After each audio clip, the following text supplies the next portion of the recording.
I feel out of practice. I know, it's been weeks. We had that whole No, holiday break. I know. That's going in the final podcast, by the way. Hello, working people of Southwest Washington. You're listening to episode 14 of Working to Live in Southwest Washington, produced by the Southwest Washington Central Labor Council. We're also a proud member of the Labor Radio Podcast Network. Find out more about the network at laborradionetwork.org. And I hope you haven't forgotten about me. I'm Shannon Myers. And I'm Harold Phillips.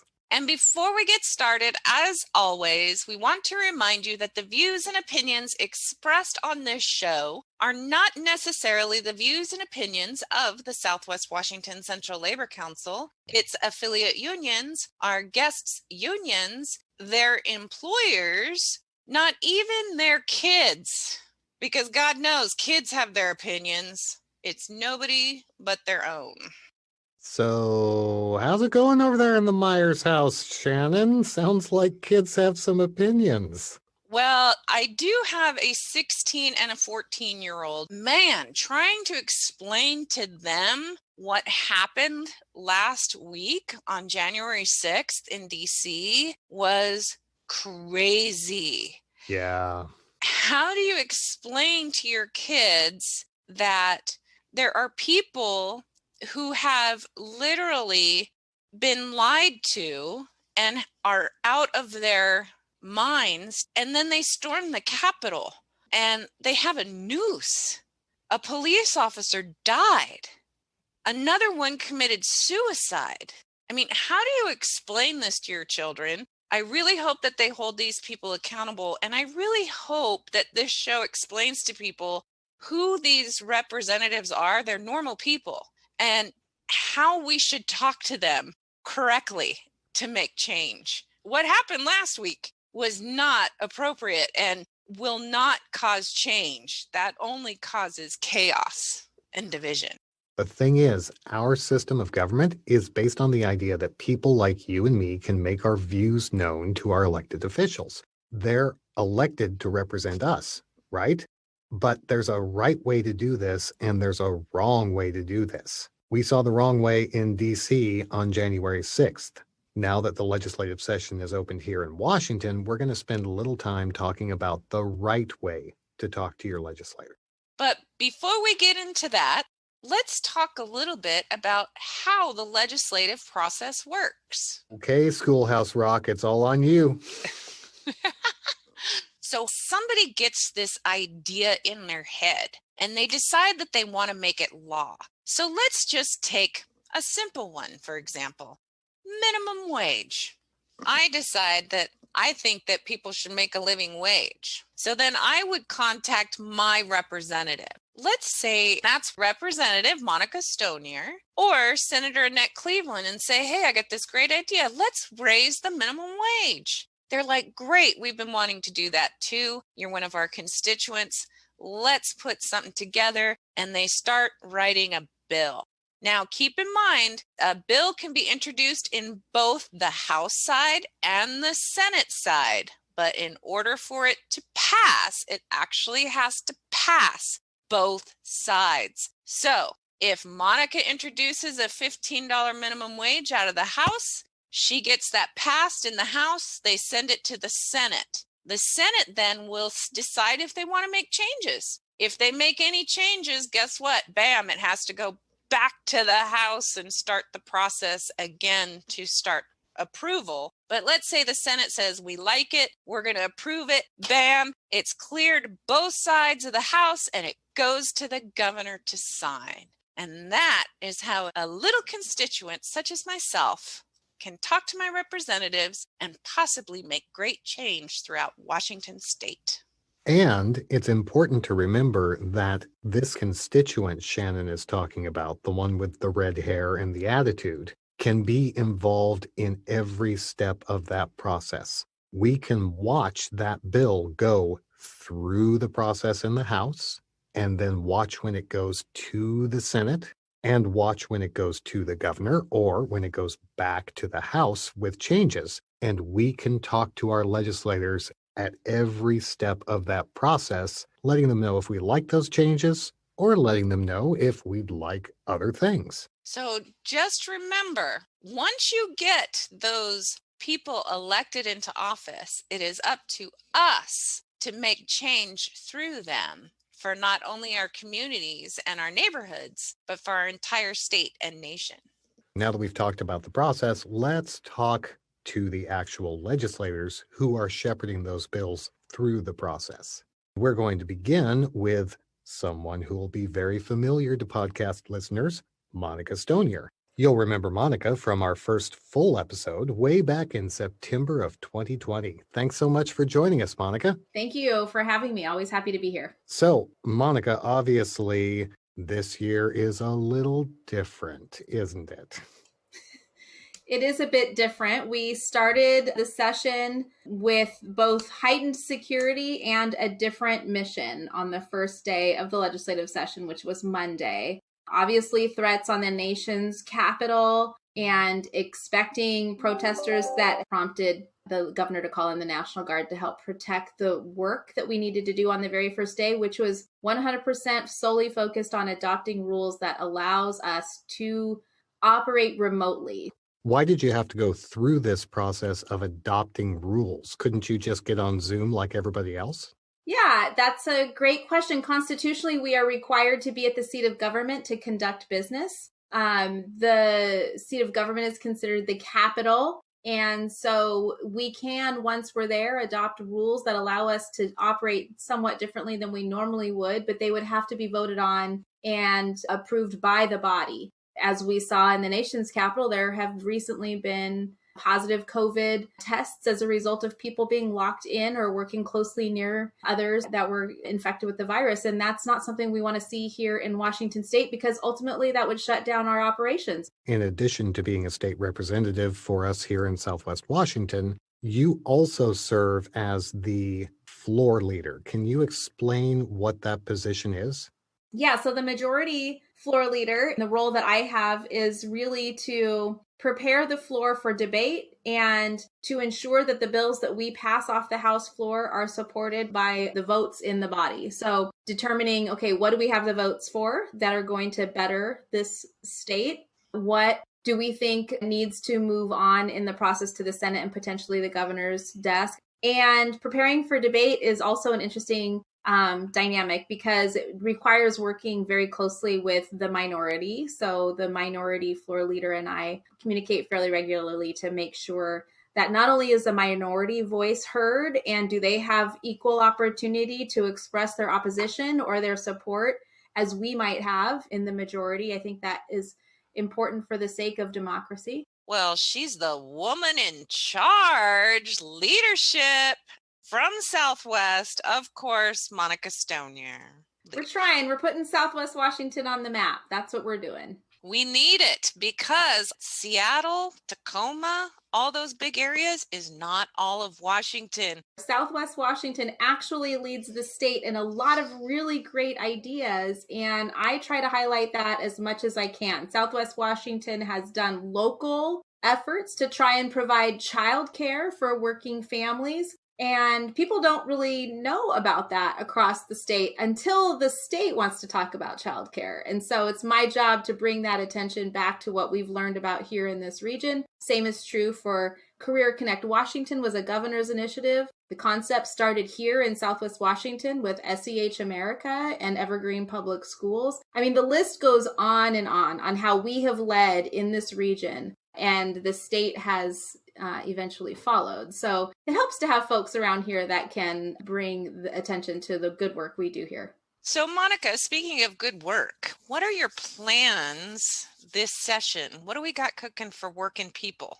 Well, what I can tell you from working with teachers and students since schools shut down and then opened up again is that much of what we are doing that is online requires more process, more protocol, and requires people to be connected and ready online. Making sure people are connected with broadband is key. Making sure people have access to health care is key. Making sure that vaccines are not getting held up in the pipeline and are available to the front lines working staff. We've seen headlines about our corrections staff not being as safe as they can be in their work environment. And so we need to be thinking about them. We need to be thinking about our healthcare workers. We know there's been a bipartisan letter asking to prioritize teachers so that they also can be added to the list of people who can get a vaccine as early as possible so that we can safely reopen schools. So a lot of it's related to protecting the community as we reopen and as we deploy vaccines. But our businesses are suffering too. So we are also looking at ensuring some relief for small businesses that are working hard to try and keep their doors open. We are looking to make sure that our working people have the protections that they need as they go to work and that they also have the leave that they might need. Monica, this show is all about how the listeners can make their voice heard in government the right way. So, with the changes that are in effect, how can the listeners reach out to their legislators to make their opinions heard? Well, in the show notes, I know you'll create a spot where there can be a link. My legislative Facebook page, Rep. Monica Stonier, just posted today a post that has a link in it where you can see exactly how you can testify on a bill, how you can reach out to your legislators. One of the things, Harold, that I'm really excited about this year is that with people testifying from afar, we have seen more racial and geographical diversity in people who can testify and weigh in on the policy that is happening or the bills that are being heard and what we are doing as elected officials from all across the state. So if you were to ask me what's working, I would say that the increased access to the process is what is working right now. And it's only the second day of hearings. And so I think it's really great. And that's to be considered for long-term adjustments for how we do business.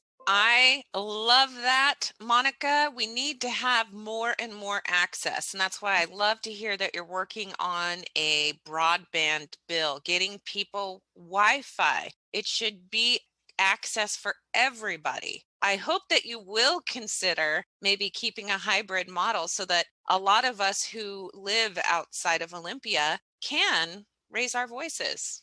Bravo. Absolutely. Those that are working a shift and can't make the drive across the mountain range and then back in time to both take care of their families and show up for the next bell, that's really key. And frankly, those are the people who are left out of our process. And so we're really excited about ways to include them. Thank you so much for making the time to be with us. We really appreciate it. Anytime.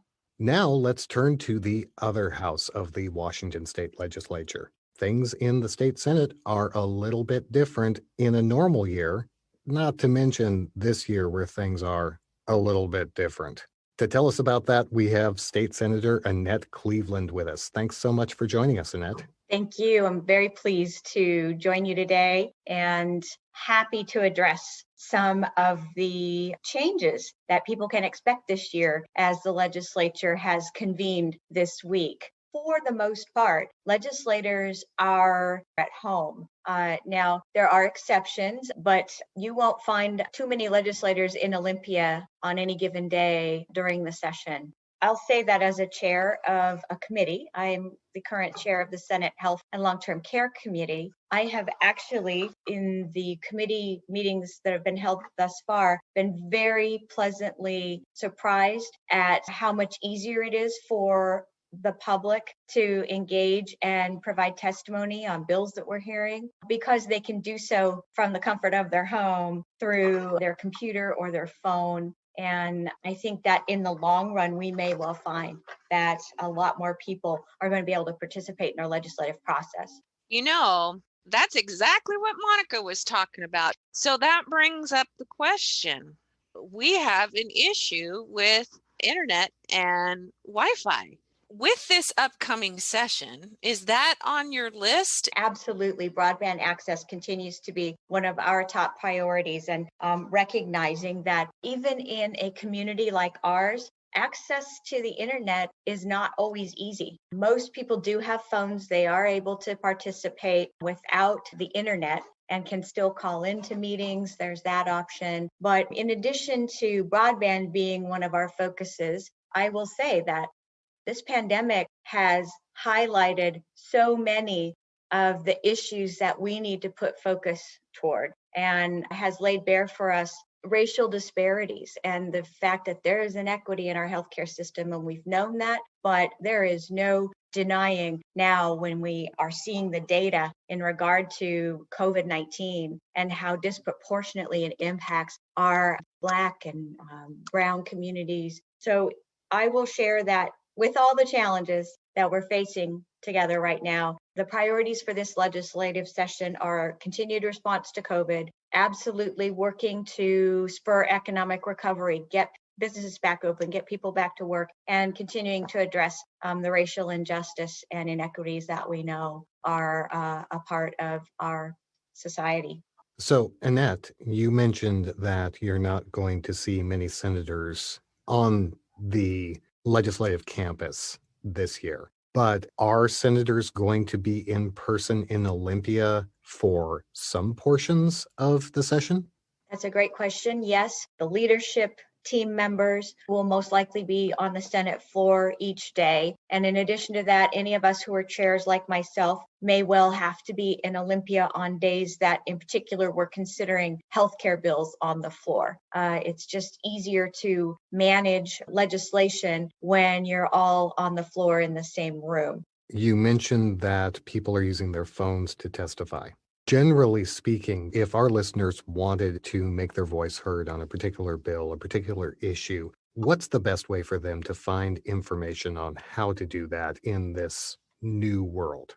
On our wa.leg.gov website, you can find information on the new virtual processes and how to organize your testimony, how to submit testimony. There's still the tried and true method of submitting your testimony in writing, and you can do that via email, and all of that information is located on that website. You could also email each legislator individually, which people have been doing, and I welcome and appreciate that. Oftentimes written testimony is a little easier for legislators to digest because it's there in black and white. I encourage people to email, call, and to stay in touch. I think that's our biggest challenge this legislative session is communication and being sure that everyone's being heard and we're all able to access one another. Well, we're just about out of time, but before we leave, I just want to ask, how are you doing? It's been a rough week, obviously, between what happened on January 6th, the fences going up around the Capitol in Olympia. How are you holding up? Thank you for asking. It has been extremely trying. As a former congressional staff member, I've walked the halls of the Capitol so many times, and it was particularly painful to watch the desecration of the Capitol by those who seemingly don't have as much respect, perhaps, for our democracy as I would hope we'd all share. And I think that that's a focus for all of us, particularly elected officials, that we need to continue to better share with others the pillars of our democracy, why they are in place, and how important it is to making progress as a country. And Annette, I just want to say thank you for your service. A lot of people tend to forget that you are a human being. You are someone who lives in Vancouver and you have stepped up. People tend to take things very personally and get angry. And we all just need to realize that we're all humans. We all live in our neighborhoods right next door to each other. And we need to make sure that we treat each other with respect. So thank you so much for your service. Thank you for that, Shannon. And know that I feel strongly that we all have common goals that we share, and we need to begin from that place and identify what problems there are that need to be solved, and then roll up our sleeves and work together to figure out what the best solutions are. And that doesn't always mean we're going to agree, but if we don't engage in those discussions, we are never going to move forward in problem solving. That's what I stay focused on. Well, we appreciate that focus. Thank you so much for joining us, Annette. Thank you. So we've talked about how to communicate with your legislators this year. Now let's talk about what you might be communicating with them about. If there's one thing you can say about 2020, it pointed out a lot of issues that need fixed for working people in Washington. So you can bet the labor movement is going to be talking to the legislature about how to fix them. And to talk about that, we have Joe Kindo, the Government Affairs Director at the Washington State Labor Council, and his assistant. Thanks for joining us, Joe. Hey, thank you. Yes, this is Evan. He is my Deputy Director of Government Affairs. He turns 1 year old next week. I love to see him. You know what? We're all working people. We all got kids. So, Joe, I love to see you with your little one. Thank you for having me on. This is great. I really appreciate it. And, think this is a great model for communication that other regional labor councils should take a look at. Well, we couldn't agree more about that. But, Joe, let's talk a little bit about this session, because we've been talking to Monica Stonier and Annette Cleveland about what's different this year with the pandemic, with the unrest that we experienced in Washington, D.C. last week.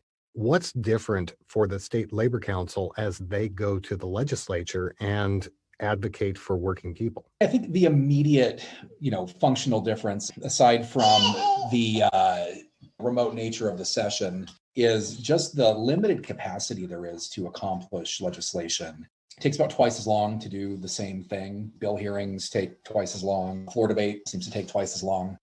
And I do have to hand it to the legislators themselves. I mean, they have gone through quite a bit of preparation and work to get to a place where I think that they'll functionally be able to legislate. It's just that pipeline is going to be a lot more narrow. And you're seeing that in bill introductions. I mean, there are much fewer bills being introduced every day than in previous sessions. Well, that brings up a question that I have, Joe. I heard that they were only going to hear a certain amount of bills, that they were basically capping the number. Are they putting limitations like that on bills? And how does that affect the bills that you guys are selecting to push this session? Yeah, to your first question, I think the House has a semi-formal cap of 7 bills per member. I don't think the Senate is quite as formal about it, but I think all legislators are being very judicious about what they put out there. I think there's a real focus on bills that help us react to the COVID pandemic, bills that help, avert or mitigate climate disaster. They're hearing bills with respect to racial equity and policing, and bills to make sure that the budget and state and local government have the resources they need to do all the work they need to do. For us, that means we're elevating bills that have a direct impact on health and safety enforcement, that have a direct impact on revenue and providing the services and jobs we need through state spending, and doing that in a way that doesn't further burden or impact working families. And unemployment insurance, is another really big one that we have to make some real strides on. And then childcare and jobs, making sure people are able to go to work, and that we have a transportation investment package that's going to put people to work. Those are the highlights of our legislative agenda. And then there are a couple of bills we're also working on that are sort of pandemic adjustment bills, things related to pension service credit for public workers who are furloughed or doing shared work, some technical stuff like that. Joe, you just gave us a big list of priorities. How are you going to accomplish that? And more importantly, how can people listening to this work with you? I think the most important thing, especially organized workers can do, is being responsive to the asks that their individual unions put out, to engage. That aside, the State Labor Council also maintains a couple of websites. The one that's most public facing is thestand.org. And that's where a lot of our call to actions go. There are links for accessing your legislature. There are links for petitions and letter drives and calls to action. But I think the most important thing that people can do is communicate a sense of values to their legislator. You don't need talking points to do that. It's just reaching out to them, however you communicate, with a pen and paper or an email or a phone call, and letting them know the kinds of things that you think they really need to lean into. So how do people find out how to contact their legislators? The legislature has a website. It's leg.wa.gov, leg.wa.gov.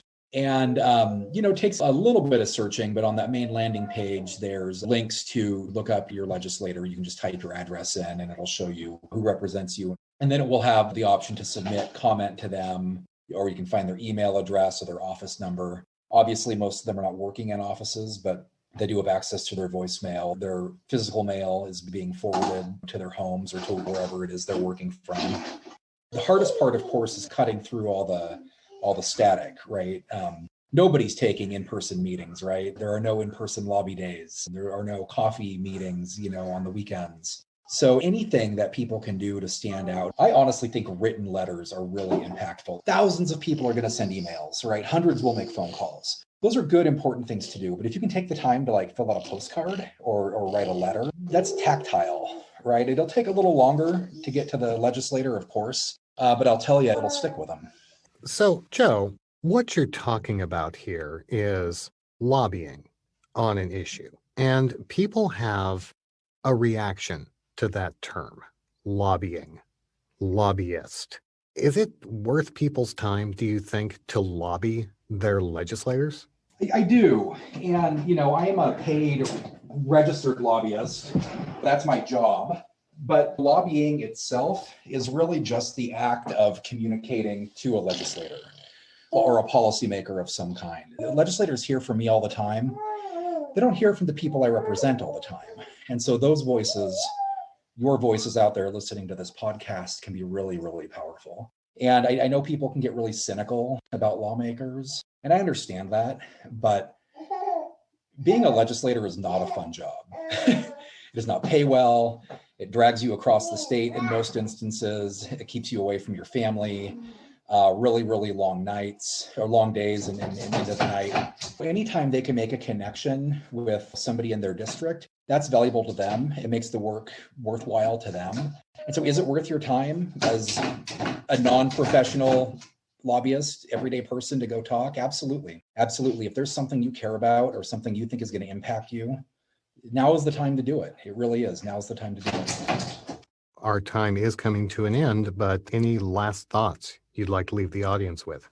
We're doing a lot on health and safety enforcement. We're doing a lot on unemployment insurance, and we're doing a lot on jobs. If you or somebody you know has struggled with the unemployment insurance system, there is a bill out there, Senate Bill 5061, sponsored by Senator Kaiser, that will ensure that certain emergency proclamations the governor made to waive the waiting week, to suspend job search, to make it so that people who are particularly at risk of COVID infection or death can quit their jobs and go on unemployment and still get unemployment insurance.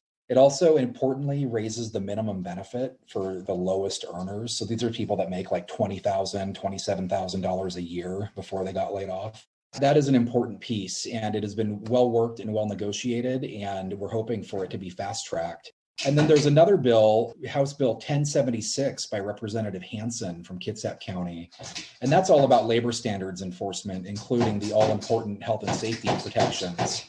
That would actually allow workers to file a special kind of lawsuit to enforce labor law if a state agency is too slow or unresponsive or unable to address the root causes on a job site. And I think those are two really powerful pieces of legislation this year. And hearing about these bills, these seem to me like they're bills that could help all working people, not just our union members. So I know we try to communicate this with our audience, but it sure seems to me, Joe, that you may be working with the State Labor Council as the Government Affairs Director, but you're pretty much working for all working people, right? Yeah, I mean, just about everything we do through the lens of, how does this help workers? There are certainly bills sometimes that are about collective bargaining rights and very specific to unionized workers, but most of the stuff we do, honestly, is system-wide. It's unemployment insurance benefits for everybody. It's workers' compensation benefits for injured workers, all injured workers, not organized injured workers. I think that's an important value. The labor movement is at its strongest when it's bringing workers of all stripes together. And I think that's an important value that the Labor Council holds and that I think is important in the work I do in Olympia. Amen to that. Thank you, Joe Kindo, Government Affairs Director for the Washington State Labor Council. And thank you, working people, for joining us on another episode of Working to Live in Southwest Washington, produced by the Southwest Washington Central Labor Council. Hey, Harold, know what else you can tell your state legislatures this session? Huh. You could tell them that this podcast was recorded under a SAG-AFTRA collective bargaining agreement, and you hope they'll support others as well. Well, they're going to be glad to hear that. They might think that'll keep me from bugging them about Washington's film incentive program every year. They'd be wrong, though. Monica, Annette, you're my legislators. You'll be hearing from me this year again. Remember, working people, this is your show. We want to know what you want to hear on it. Email us at podcast@swwaclc.org or find us on Facebook, Instagram, and Twitter at swwaclc. And don't forget, it's 2021 and you got New Year's resolutions. And one of those is to subscribe to our podcast and pass it on to your friends and family. So hit that subscribe button. And while you're at it, give us 5 Capitol domes or check the voting box or whatever your podcast platform of choice gives you to let people know that you like what we're doing here. One last thing, folks. Like I said at the top of the show, our system of government is based on the idea that we can talk to the people in government and tell them what we want them to do. But the way to accomplish that is not through violence. It's not by building gallows on the steps of Capitol buildings. It's through elections. If you don't like how things are going in your state legislature, in your city council, or even at the federal level, work to get a better candidate elected and vote, and then accept the results of the election. And please, please check your sources. A lot of those people were there because they believed something that was so untrue and full of lies. And that's why I'd like to refer people to episode 6, Telling Fact from Fiction Online. Because if you get absorbed into these lies and conspiracy theories, you can really lose yourself, as we did see some of our fellow Americans losing themselves last week. So please check your sources, check the facts, and please do not rely on YouTube and social media for your news. We've got a long way to go to heal from what happened last week in DC. But the only way we're going to do that is if we can all agree to live together. And all agree on what the truth is. We'll see you soon. Bye.